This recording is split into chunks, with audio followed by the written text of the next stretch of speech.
আসসালামু আলাইকুম স্টুডেন্ট, কেমন আছো সবাই? আমি আজকে তোমাদের কাছে শেয়ার করছি ক্লাস 8 থার্ড ইউনিট টেস্ট মধ্যশিক্ষা পর্ষদ ইতিহাস প্রশ্ন উত্তর। খুবই গুরুত্বপূর্ণ প্রশ্ন উত্তর। তো চলো কোশ্চেন অ্যান্সারগুলো দেখে নাও অথবা খাতায় লিখে নিয়ে প্র্যাকটিস করো। ক্লাস 8 ইতিহাস কোশ্চেন অ্যান্সার। প্রথমে 1 নম্বরে আসছে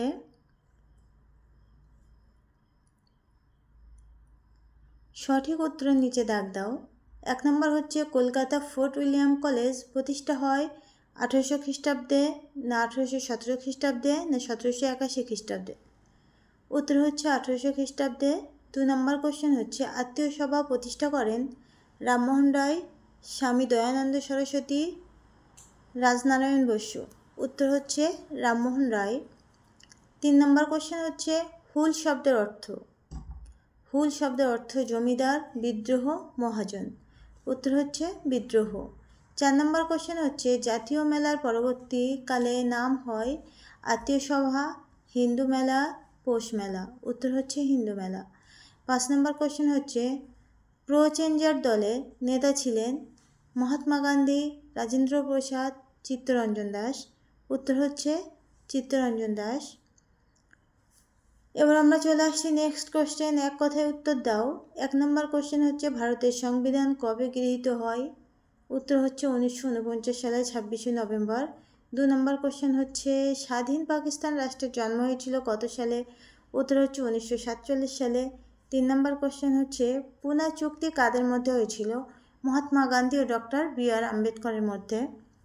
কোশ্চেনগুলো কিন্তু খুবই ইম্পর্টেন্ট, তোমরা কোশ্চেনগুলো খাতায় লিখে নিও। 4 নম্বর কোশ্চেন হচ্ছে কোন জাহাজে প্রথম নৌবিদ্রোহ শুরু হয়েছিল? তলোয়ার। 5 নম্বর কোশ্চেন হচ্ছে এশিয়াটিক সোসাইটি কে প্রতিষ্ঠা করেছিলেন? উত্তর হচ্ছে উইলিয়াম জোন্স। ভারত বিপ্লবের জনক কাকে বলা হয়? দামোদর সাভারকরদের। তো যারা আজকে আমার ভিডিও প্রথম দেখছো তারা প্লিজ সাবস্ক্রাইব করো, ভালো লাগলে লাইক করো, বন্ধুদের কাছে শেয়ার করো।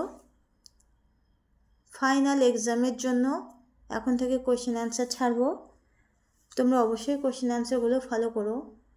লাস্ট কোশ্চেন হচ্ছে নিচের প্রশ্নগুলির 2-3টি বাক্যে উত্তর দাও। 1 নম্বর কোশ্চেন হচ্ছে কমিটি অফ রেভিনিউ কেন প্রতিষ্ঠা করা হয়েছিল? উত্তর হচ্ছে ব্রিটিশ ইস্ট ইন্ডিয়া কোম্পানি বাংলায় জমি জরিপ করে রাজস্ব নির্ধারণ করার জন্য তৎপর হয়ে ওঠে।